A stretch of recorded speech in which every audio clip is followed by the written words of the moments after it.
that they had to keep all throughout the Old Testament. And so the European Jews often committed the majority of the Ten Commandments. And if you didn't go according to the commandments, then you essentially disobeyed the commandments, and because of this, you should have been going through the curses. And so, some of the examples is that Judaism rejects Jesus and Yeshua Christ as the Messiah and God, and that's broken commandment number 1 in Exodus chapter 20, verse 3. And then the next one is that the European Jews killed and murdered thousands of black slaves during the transatlantic slave trade and the Arab slave trade, and during slavery. This is a broken commandment number 6 of the 10 Commandments in Exodus 20:13. The European Jews also committed adultery with the African female slaves, both young and old. This is a broken commandment 7 out of the 10 Commandments, which is in Exodus 20:14. Again, the European Jews did in fact steal Africans from their homeland, or the land that they were in, to be forced into inhumane slavery. And this is commandment 8 out of 10, which was broken. This is in Exodus 20 verses 15. And the European Jewish slave masters did in fact lie or bear false witness against the slaves repeatedly. And this is in broken commandment 9 out of Exodus chapter 20 verse 16. And another commandment, the European Jewish slave master did in fact covet the male slaves' wives and even his daughters. This is a broken commandment number 10 out of the 10 Commandments in Exodus chapter 20 verse 17. The European Jews also helped manipulate the words of the Bible as they saw fit to place themselves into the Bible and to deceive the slaves, which goes against Deuteronomy 4:2, Revelation 22:19, and Proverbs 30 verses 5 to 6. And so they replaced God's name with Lord. They labeled Jesus the King of the Jews. They put the word Jehovah and Jesus in the Old Testament when that's not what was originally in the Old Testament. And they added and hid different books from the different Bible canons of different nationalities. And they also, like I said, inserted the word Jew into the Old Testament in Jewess, meaning a female Jew, when the letter J is not in the Hebrew or Greek language, nor is it a sound or pronunciation. Matter of fact, out of the whole Old Testament, and the whole Old Testament being about the Hebrew Israelites, the word Jew only appears 74 times. 54 out of those 74 times all in the book of Esther. This was during the time of around 400 BC, and during that time they were speaking Paleo-Hebrew and Aramaic, and possibly even Greek, but there was no letter J around at that time, no English language. So here we see the difference between a proselyte. A proselyte is a Gentile who converts to Judaism versus birthright. This is tradition versus blood. We all know that the famous Rockefeller family, we cannot basically convert into the Rockefeller family. You have to be born of a Rockefeller lineage, meaning you have to have a father who was a Rockefeller to be actually passed down to have that blood. Same thing in the royal family. Same thing applies to the Hebrew Israelites. The Hebrew Israelites were not from the tribe of Joseph or Benjamin or Dan by religious conversion. They were actually blood right. They was born into that family. So again, who's not keeping God's commandments? So the European so-called Jews are God's chosen people, and they broke numerous commandments during the slave trades, which I just explained. The majority of the 10 commandments they broke. Then how come they are not experiencing the curses of Israel, as listed in Deuteronomy 28 verses 16 to 68? Because it only seems that blacks in America and scattered all across the world are experiencing these curses for what seems to be an eternity. And as you can see in these pictures down here, you can see European Ashkenazi Jew. You can see another Ugandan Jew and a Yemeni Jew, Arab, and you got to ask yourself, well, who is the one that is the real Jew? And do they all carry the same bloodline inside their veins? And which one of them are converts? So the proselyte versus the birthright. Proselyte today, convert, and even back then during early BC and late BC and early AD, they called themselves a Jew. And now the birthright man today calls himself African American and Haitian and Jamaican and Antiguan and everything else under the sun. And this is basically called identity hijacking. And as you can see here, the Ashkenazi Jew and the black man. We all know that the Ashkenazi Jew cannot make or be born into a black man because it's not in his DNA. This man can live with his family for centuries in Europe or in Africa or Australia or India, and he will never produce a black man or black children. So one of these people have to be lying, and as we all should know by now, it's not the black man. So in the 1982 horror film The Thing, the alien monster does not know why everyone is trying to kill it. The Thing is just doing what it has been born to do, and that is take on the identity of others. The shifting alien in the movie The Thing takes on identity of the people it kills, and in history, the original Arabs have been replaced with the Ottoman Turks, and the original black Jews have been replaced with the European Ashkenazi Jews. Also, the original black Elamites and Persians have been replaced with Ottoman Turks, and the original Egyptians have been replaced with Arab Egyptians. So God's chosen people, we need to start asking them questions in regards to who they are as a people. A lot of times, if somebody asks you, what religion are you? If you're talking all this stuff about Jewish people and the commandments, and you say, well, I'm Jewish or I'm Israeli or I'm a Hebrew Israelite, and they'll laugh. But you know, and then they might ask you some questions, but the same sense is, when somebody says to you that I'm a Jew or whatever, then you know they need to answer the questions of how you can prove and say that you are Jewish. So the European Jews are God's chosen people. Then why aren't all the 12 tribes of Israel in the Holy Land right now? We know that God doesn't do things halfway, and if He's going to regather with an outstretched arm a second time to bring back all the children of Israel to the Holy Land, which is in the Bible, then this should happen all at the same time, not in segments with gaps of hundreds of years. When Moses left Egypt with the children of Israel, he didn't leave some of them behind and said, we'll come get you later. They all came at the same time. So another question that we don't ask is, how come the Israelis in Israel don't possess the Ark of the Covenant? Some people may say the Ark of the Covenant is buried underground, underneath the area where the temple used to stand, and some elaborate tunnels, never to be seen. Some people may say that Jeremiah hid it in a mountain in Jordan. Some people also say that it's in Ethiopia, and the most common place people believe it to be is to be in Axum, Ethiopia. So if the Ark of the Covenant, the real Ark of the Covenant, is in Ethiopia, then the people of Israel should be where the Ark of the Covenant is at, because the Ark of the Covenant always followed the children of Israel, especially when they came back to the land. And it's interesting that the Ethiopia is one of the only countries in Africa that was able to resist a full onslaught colonization by the Europeans. Out of all the African states, you know, this is the only country that just so happens to have the Ark of the Covenant that was able to withstand the complete onslaught and colonization of their land by Italian dictator Mussolini.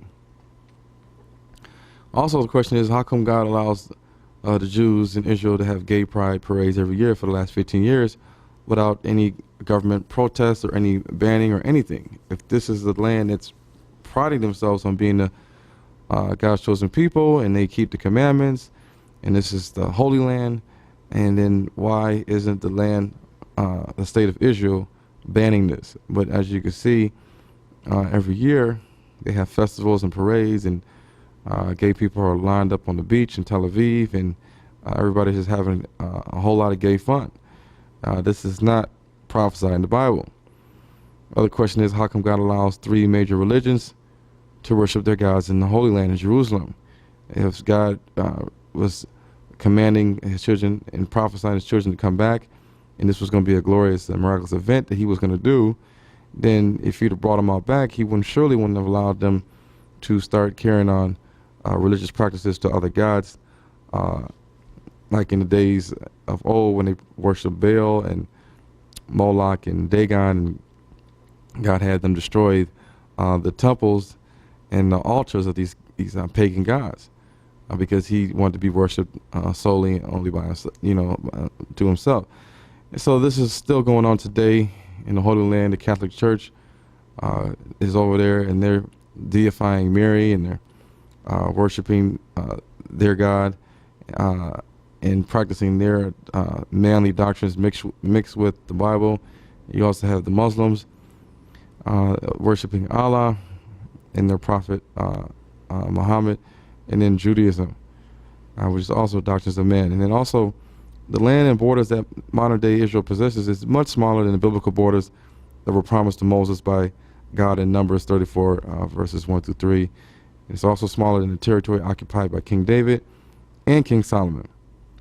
So God would not bring back his children to the Holy Land only for them to possess 75% or 60% of the land and allow other people to live there. Once again, God does not do things halfway. And then the other question is, shouldn't there be more black Israelites in Israel, knowing that the Israelites, who many attest were black themselves and married with the ancient Egyptians who were black, the Ethiopians, the Canaanites, and the Libyans for thousands of years? We know with this happened, especially in the area of hot climates, that the people in that area should be people of color. But the Ethiopian Jews only make up 1% of worldwide Jewry, and the European, Sephardic, Middle Eastern white Jews make up the other 99%. Another question we need to ask ourselves is, who are they preparing to build the third temple for in Jerusalem? When in Revelations 21 verses 1 to 2 it says that a new Jerusalem is seen coming out of heaven for God to sit on the throne. And if God's not going to sit on his throne that they're building, and they're going to try to build in Jerusalem, then who is going to be the one to sit on the throne in this man-made Jewish temple? And Muslim theology and also Christian theology and religion, the Antichrist is the one that sits on the throne of the third temple in Jerusalem. And the Jews actually right now have been raising red heifers to consecrate and dedicate the temple, and they've been gathering all the temple ornaments and things they need to have inside of it, and they've been training the so-called Levitical priesthood that they supposedly have to do temple duties. And they actually have, I think, decided on a land that's west of the Dome of the Rock to have as a site to build the temple, when originally many people believed that the temple would have to be built where the Dome of the Rock stands. And that is a sacred place for the Muslims. In order to do that, you would have to destroy the Dome of the Rock, and that would cause a holy war. So here we see in Luke 21:24, it talks about, and they, the Israelites, shall fall by the edge of the sword, and shall be led away captive into all nations. And Jerusalem shall be trodden down of the Gentiles, meaning taken over by the Gentiles. And those Gentiles are people who are not Israelites, and until the times of the Gentiles be fulfilled. And here we see Free All Palestine by Orthodox Jew. A lot of people believe that the Antichrist will be a Gentile. As in the Bible, it talks about the Antichrist comes out of the sea, and the sea is where the isles of the Gentiles is at. If you look at Europe, they're surrounded by many little islands,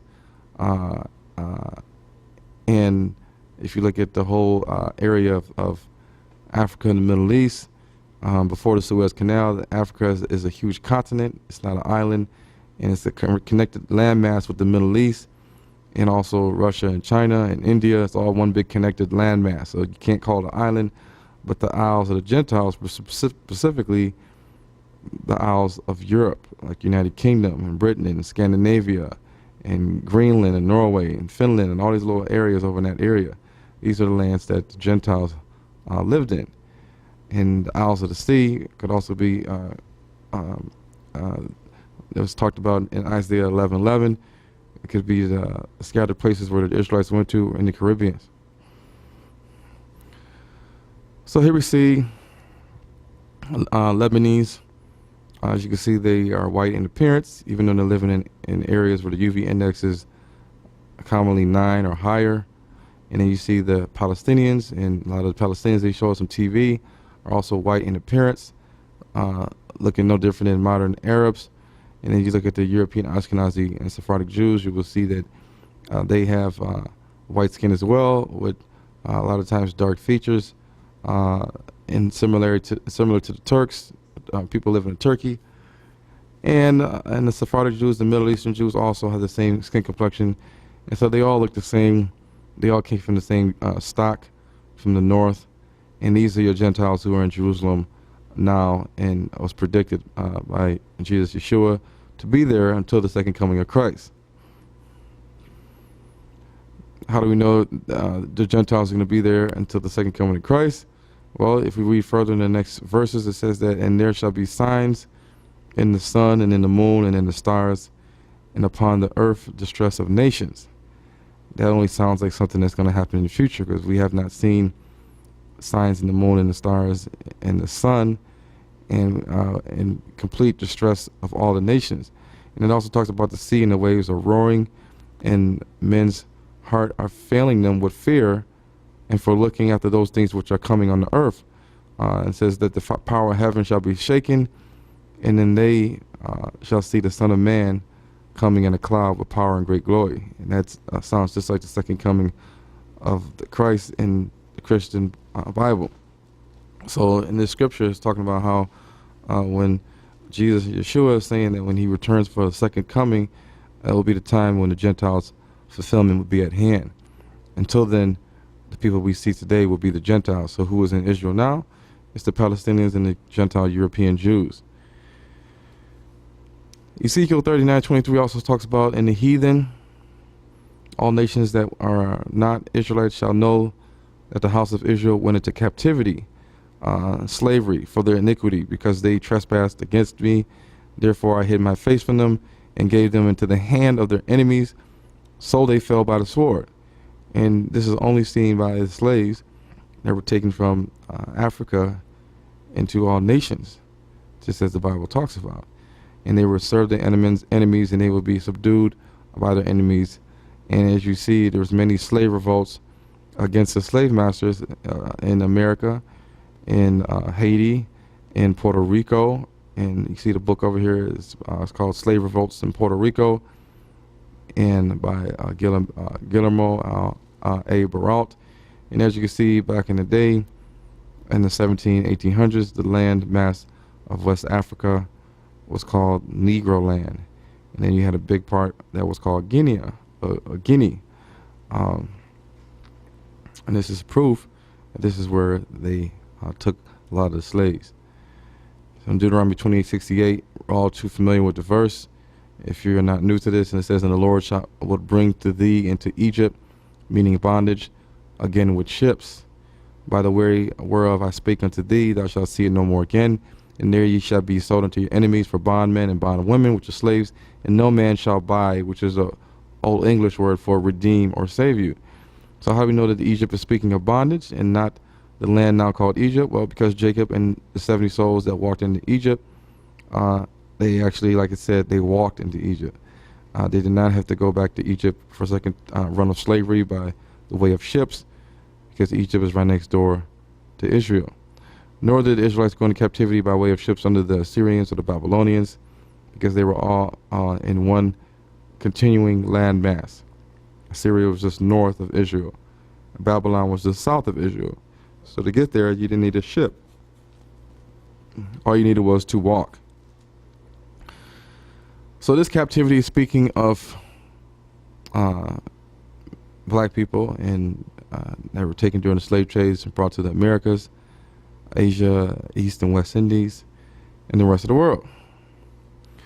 Exodus 22 says, I am the Lord thy God, which have brought thee out of the land of Egypt.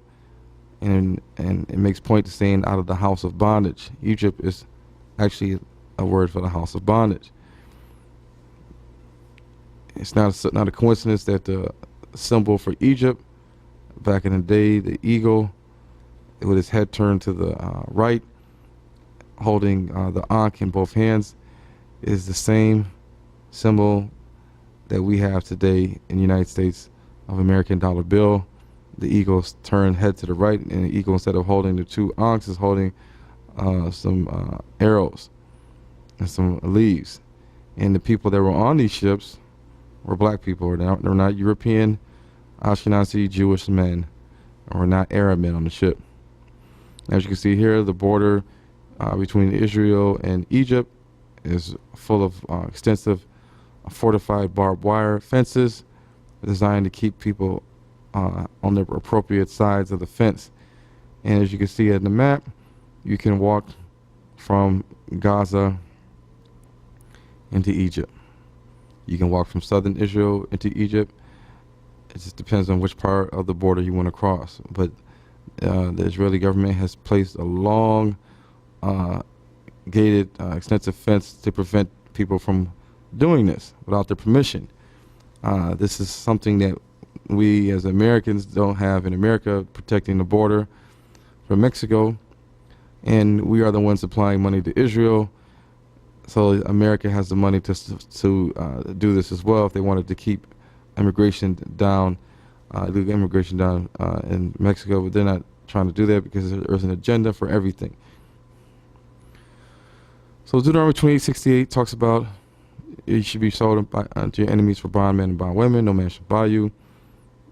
The great sale of slaves went on countlessly year after year with different ages of slaves. And if you pay close attention to Scripture, it doesn't make sense to be sold into your enemies for bondmen and bondwomen, but nobody shall buy you. That's actually in the Scriptures, but of course, that doesn't make any sense. So why would a slave be sold into his enemies only to have no one buy her? So a slave is bought by a slave master. That's what makes him a slave. That's how the slave master gets the slave, and that's how he makes money off the slave. But in reality, the Old English word in this scripture would have been save or redeem. Redeem is to buy or pay off, or to buy back or clear by payment, recover or save. And so it is evident that the black Hebrew Israelites that were sold into slavery were not saved, nor did they have their freedom bought back. This was a part of the punishment of God's curses of Israel that God sent on them for not obeying his commandments for over the years.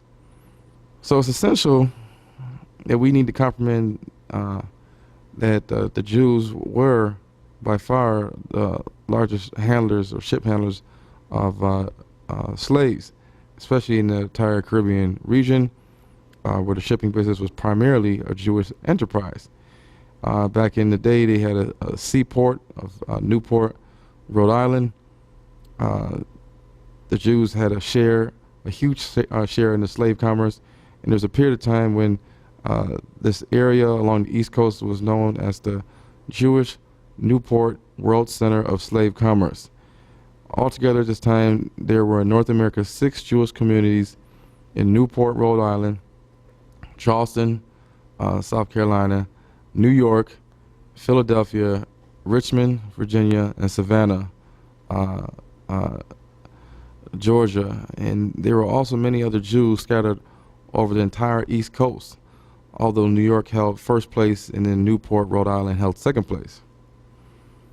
Here we see the triangular trade from Africa, off the Gold Coast, off the West Coast, Cape Verde Islands, and all the way how they went to the West Indies, Barbados, San Juan, Puerto Rico, Hispaniola, Jamaica, Cuba, the Lesser and Greater Antilles, even over there near Grenada and Antigua and Barbados, Trinidad and Tobago. You can see how the slave ships made their triangular trade pattern, dropping off slaves, picking up slaves, picking up money, dropping off rum, taking people wherever they wanted. In Newport, you see there in Rhode Island, English colonies was one of the stops they made with the slaves. And so these slave ships had their little routes, like planes have routes, that they would just ride from Africa to South America and the east part of North America, dropping off and picking up slaves. This is a illustration done about the sailing from Newport, Rhode Island in March 1752. So slavery in Rhode Island. In the 80-year period, people in Rhode Island got rich from the slave trade. Jamestown was home to the last known slave in Rhode Island. No one would ever think that. Maybe people believe, but the following this is the following death notice that was published in the Province Daily Tribune in January 10th, 1859. A man named James Holland was the last of the Rhode Island slaves and died at the residence of John Holland, the slave master in Jamestown, Rhode Island, at the ripe old age of 100 years old. He'd always been a faithful servant in the Holland family. Up to the time of his death, he retained all his faculties unimpaired, and on the night of January 2nd, attended his usual duties about the house. And on the morning of the 3rd, he rose, dressed himself, and was about to ascend to the stairs from his chamber when he fainted and expired in a few moments. So slavery was everywhere in Rhode Island. This man named Rickman says, and slaves worked on South County farms and in the mansions in Newport, Rhode Island. But it was a slave trade that was the #1 financial activity for Rhode Island from 1720 to 1807. And the slave trade started here with the spirits. Rhode Islanders would manufacture rum. Of course, spirits means liquor and alcohol, which Rhode Island would use to ship to Africa and sell or trade slaves. So they bartered slaves for different things. And the Rhode Islanders were really good at making rum. That was some of the things that they were good at. Here we see Rhode Island, the area of Providence, the city, and you see that Newport sits right there off of Rhode Island, like a kind of like a little semi-island off of Rhode Island, next to Massachusetts, in the North Atlantic Ocean.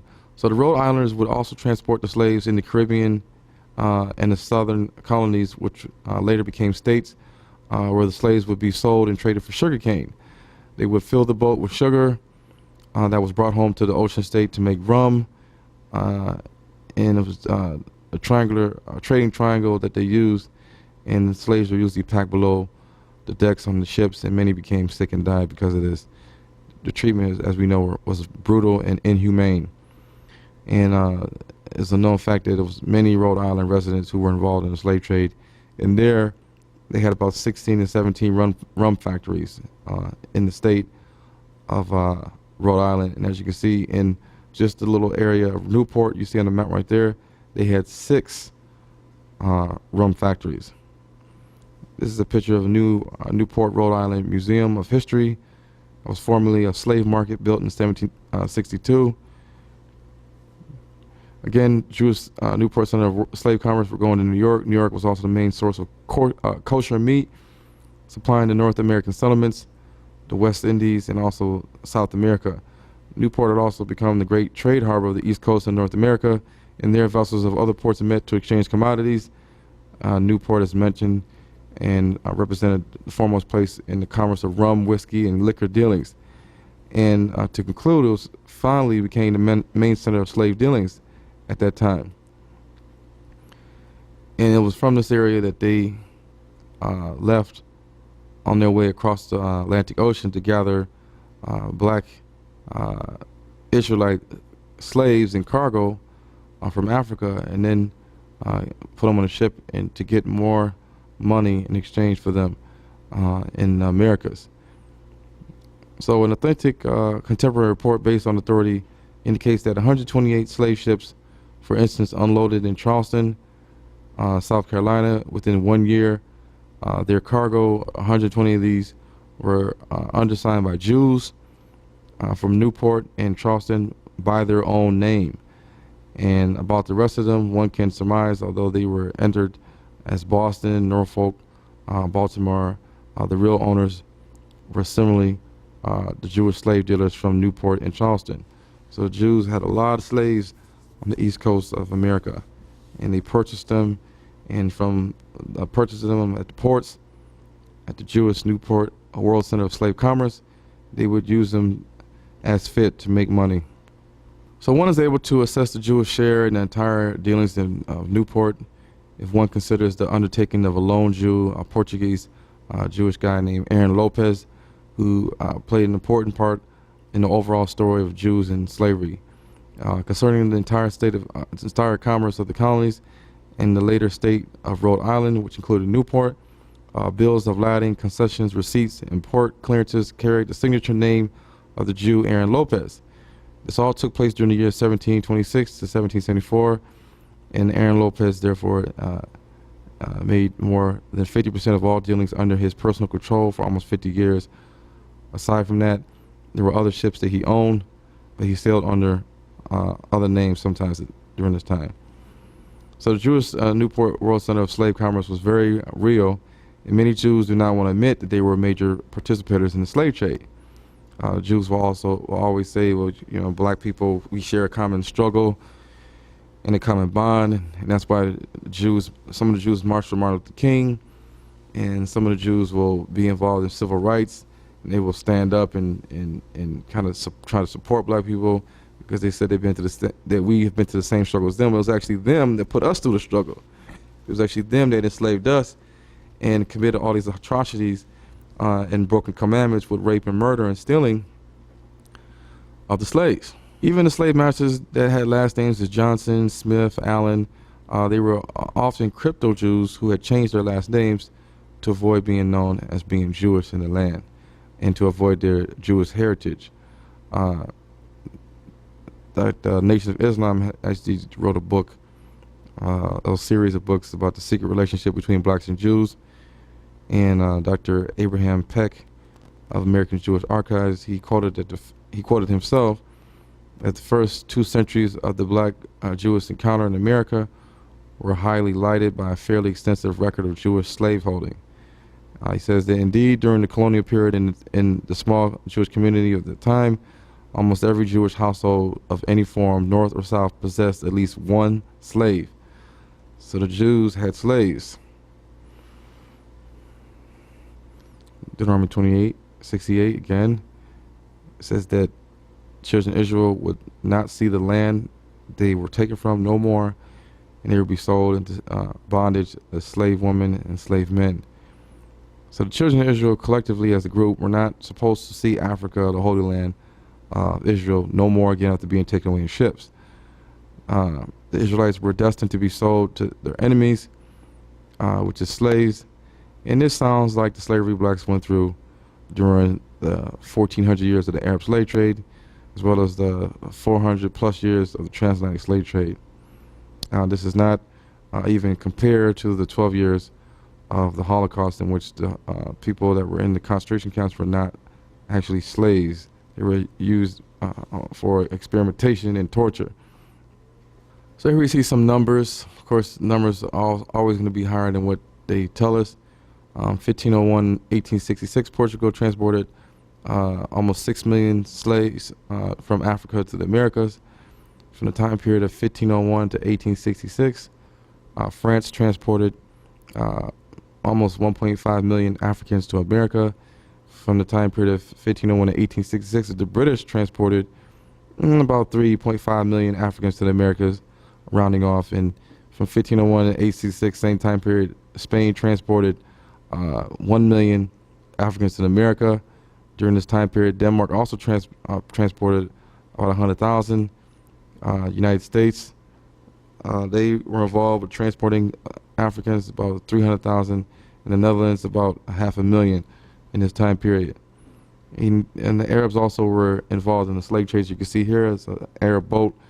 As you can see, the men over there with the turbans, and they have a ship full of black boys.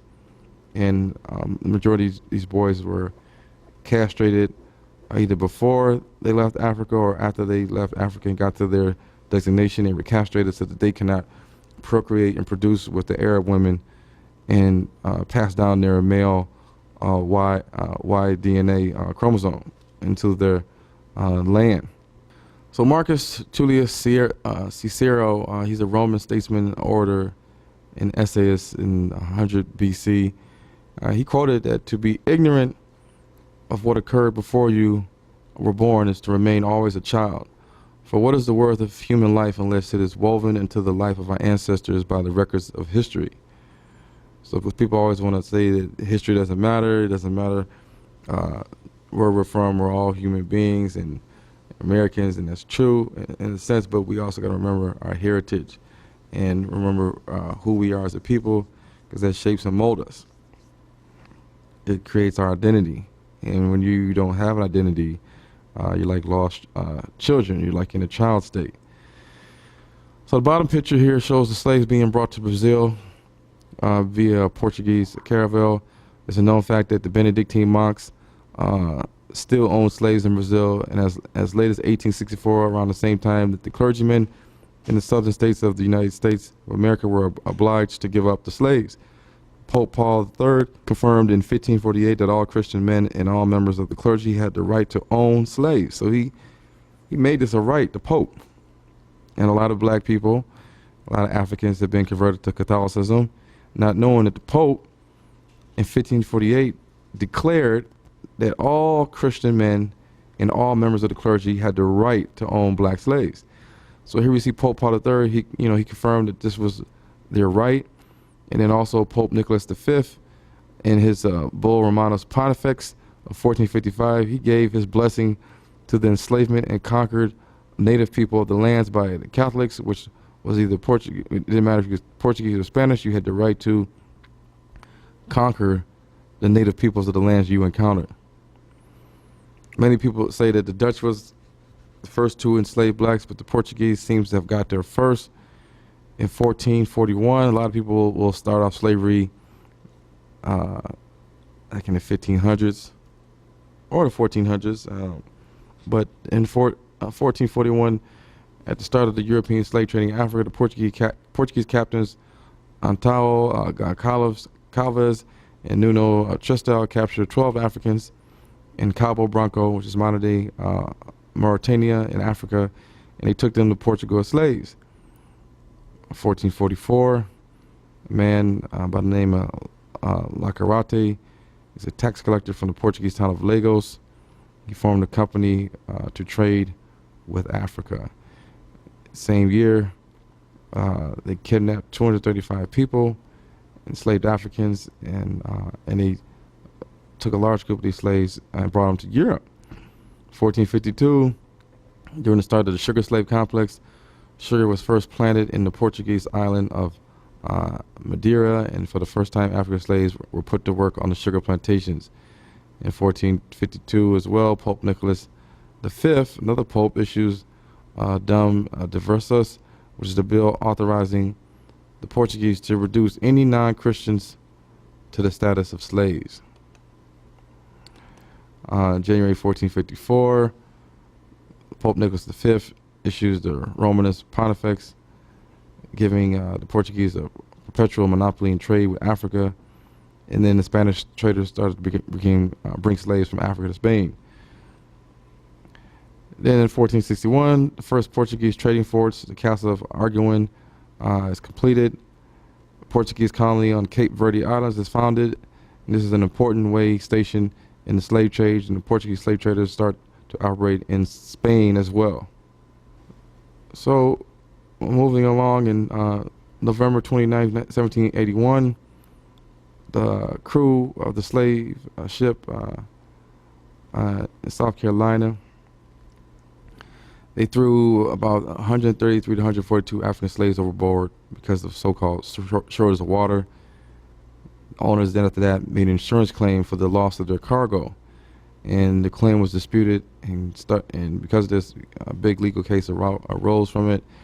And the English court upheld that in certain circumstances, the deliberate killing of slaves was legal, and that insurers could be required to pay for the slaves' deaths. So they actually approved that slave ship owners could just throw over hundreds of slaves overboard if they needed to eliminate some weight of the boat, or if they didn't have enough food or water to feed them, and that the insurance companies would compensate them for the death of their slave cargo.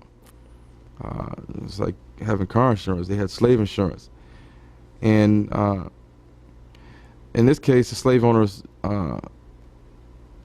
lost, but then if they showed evidence, they would get repaid unless they showed that they were at fault on behalf of the captain and the crew. And this image is from slavery in South Carolina and the ex-slaves of the Port Royal Mission.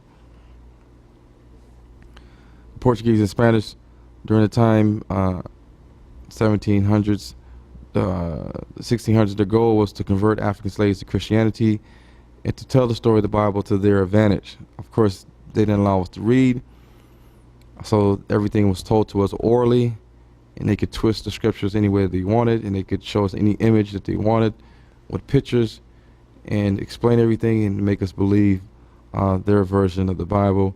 They wanted to brainwash and convince the Africans that God was white and that they were destined to be servants and slaves forever under the curse of Canaan. Also, in the same sense, during this time, the English also jumped on board with slavery and were growing colonies for slaves in Barbados and Jamaica and Virginia, which needed supplies of slaves to support the plantations they had there. Because of this, the English created the Royal African Company. And when they started this company, they developed all types of forts and castles in Africa for the collection of slaves. So this part, we're going to talk about how the white Jews wrote themselves into the history books. And as you can see here in this picture, you see the African Ashanti, Ashanti's linked with Ghana, with the breastplate of judgment around his neck. And the breastplate of judgment had 12 stones, 12 different stones fashioned, each one after the 12 tribes of Israel. And this is in Exodus 39:18. And so the question is, the Jewish high priest you see here in the middle has the same breastplate of judgment. And the question is, how can the sons of Levi and Aaron go from looking like a black man or an Egyptian to looking like a white European? And so we all know that doesn't make any sense at all. So it's a known fact that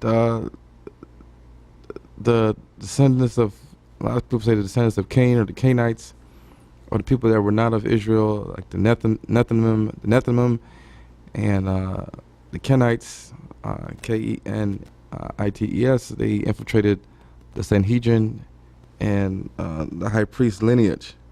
And this is how they changed the laws to come up with their own satanic doctrines, which eventually was called the Talmudic Judaism. So mysteriously, the last high priest of the Bible, recorded in the Bible, was possibly Jehozadak, the son of Zariah, the high priest at the time of the Babylonian exile in 1 Chronicles 6, verses 14 and 15, around 500 BC. The last book of the Bible, Malachi, stops around 400 BC, and mysteriously, however, Flavius Josephus has the list of all of the Jewish high priests all the way up to the high priest that delivered Yeshua, Jesus, up to be crucified. So the book of Malachi stops at 400 AD, and the Bible stops at recording the real Jewish high priest around this time. But however, the Gentile Flavius Josephus, who was a converted Gentile into Judaism, he supposedly came up with his own list of all the high priests. And it is said that under the Herodians and the Romans during the time of Yeshua's birth in the 1st century, that King Herod appointed his own high priests and priests. It's also known fact in Herod's temple there was no Ark of the Covenant or a stone 10 Commandments. Therefore, the Most High was not in this temple. Any sacrifices that were done during the Herodian rule was done in vain and waste, because there was no Ark of the Covenant. There was no vessels of God in there. Around 300 BC, we all know that the Greeks sacked Egypt, Judea, and extended their territory all the way to India and Afghanistan. The people in Judea and the high priests at this time were mostly Gentiles. Many of the Levite records were lost and burned during the destruction of the temples and Ezra even had a hard time finding the real Levites to do the temple duties, and that's why he needed the help from the fake Levites called the Nethinim. How do we know that the people there were not really Jews? They were just converts. Well, Flavius Josephus tells on himself, and they missed the truth. He says here, and he quotes that country is also called Judea, and the people, Jews, and this name is given to as many as embrace their religion, Judaism, though of other nations. So the scripture is saying that the country was called Judea, and the people that were there were called Jews, but this name was given to as many people living in Judea that would embrace the religion of Judaism, even though they were of other nations. So this is proof that the Jews at that time, during the Hellenistic period, the Hellenistic dynasty, were simply Judaism converts from other nations such as Greece, Rome. And it also says that, but then upon what foundation so good a governor as Hyrcanus, who was the grandson of Matthias, patriarch of the Maccabees, took upon himself to compel these Idumeans, which is Edomites, either to become Jews by religion or to leave their country, deserves great consideration.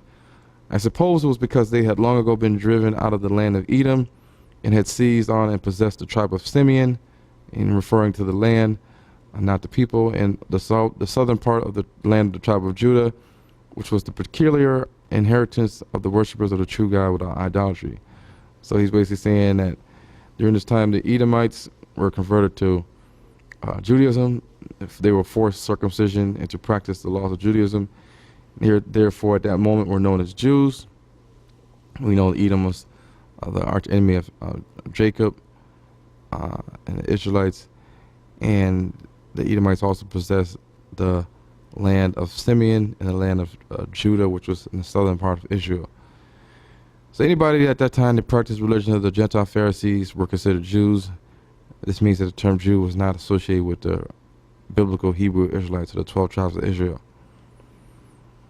In the book of Maccabees, which is in the Apocrypha, the lost books or the hidden books of the Bible that's in the Catholic Church, the Maccabees, nobody knows who wrote the book of Maccabees. Many people think it's the Greek that wrote it, but the first book of the Maccabees covers the period of 40 years from the accession of the Greek ruler Antiochus in 175 BC to the death of Simon the Greek Maccabee in 135 BC. Its contents contain a brief historical introduction, the rise of the Maccabean revolt, the Maccabean struggle under Judas, and more. Prior to this time, the Hellenistic Greek dynasty under the control of Alexander the Great dominated Egypt and Judea for almost 300 years. Most of the so-called Jews living in Judea at this time were Gentile Jews by conversion. It was the Gentiles living in Judea that wrote the book of Maccabees, many people believe. In Maccabees 1, chapter 38, verse 48 says that, and laid open the book of the law, wherein the heathen had sought to paint the likeness of the images. So the heathen inserted the images into the Bible. So it's a known fact that there were no real boundaries between Idumea, which is the land of Edom, and Judea in ancient times. The land of Edom was right below Judea, just like Ohio is right below Michigan. Idumea was a close proximity to the land given to the tribe of Judah and Simeon, as Josephus Flavius admitted. And during 100 BC, the Romans and the Greeks were in control of Egypt and Judea, or Israel. Less than 100 years after the destruction of the temple in 70 AD, John Hyrcanus the first was a high priest and ruler of the Jewish nation of Judea and Samaria. He was a Hasmonean back in being, as he was the son of Simon Maccabeus. He was a Gentile Jewish ruler that practiced Judaism, but he was not a Hebrew Israelite. He was a Greek/Roman by blood, with Greek names given to his children because his offspring was half Greek and half Roman. His son Aristobulus, which is the Greek name, was Greek, as you could tell by his name, and he assumed the power of the Hasmonean kingdom after his father's death around 105 AD. So the Syrians and the Greeks and the Edomites were all Jews at the time. And the Syrians, a lot of times, they were talking about Greeks that were living in the land of Syria, are not actually real Syrians from the descendant of Aram, which is one of the sons of Shem. So Judas Aristobulus had himself crowned king, taking the title Aristobulus I. And in the single year of 104 AD, he resigned. He seized the Galilee region in northwest Israel, and he compelled the inhabitants, mainly of whom were Assyrian and Greek descent, to become Jews by converting to Judaism. But there's more. Maccabean John Hyrcanus, the father of Aristobulus the first, also took Dora and Marissa, the cities of Idumea, and subdued all the Idumeans. He permitted them to stay in the country only if they would circumcise their genitals and make use of the laws of Judaism. And they were so desirous of living in the country of their forefathers that they submitted to the use of circumcision and the rest of the Jewish ways of living. And after this, they were called none other than Jews. So Paul even admits, the Apostle Paul admits that Aristobulus was a Roman by expressing his greetings to his household during his ministry in Rome, Italy. Rome 16:10, he says, "Salute Apelles approved in Christ. Salute to them which are of the Aristobulus household." So during his reign of Judea, Samaria, John Hyrcanus the first forced Judaism conversion on the Edomites. They were forced to get circumcised and were then called Jews from then on. This is written also in the book of Maccabees and also written by Roman Judaism convert Flavius Josephus. So during the time of 625 BC to about 404 BC, basically during the time of the 5th century or 6th century BC, the Persians were ruling the area of Egypt and Judea and the Middle East. This was before the Greeks arrived on the scene. And with the conquest of Egypt, the black Persian kings became pharaohs, constituting the 27th all the way to the 31st dynasties. Cambyses, which is one of the Egyptian Persian pharaohs, appointed a governor, Ariandes, who ruled Egypt, Kyrene, and Barca from Memphis. Here's a map of the extension of power of the Persians and the different people that ruled, like King Cyrus, King Darius, and King Cambyses. So they ruled from Egypt, as you can see, all the way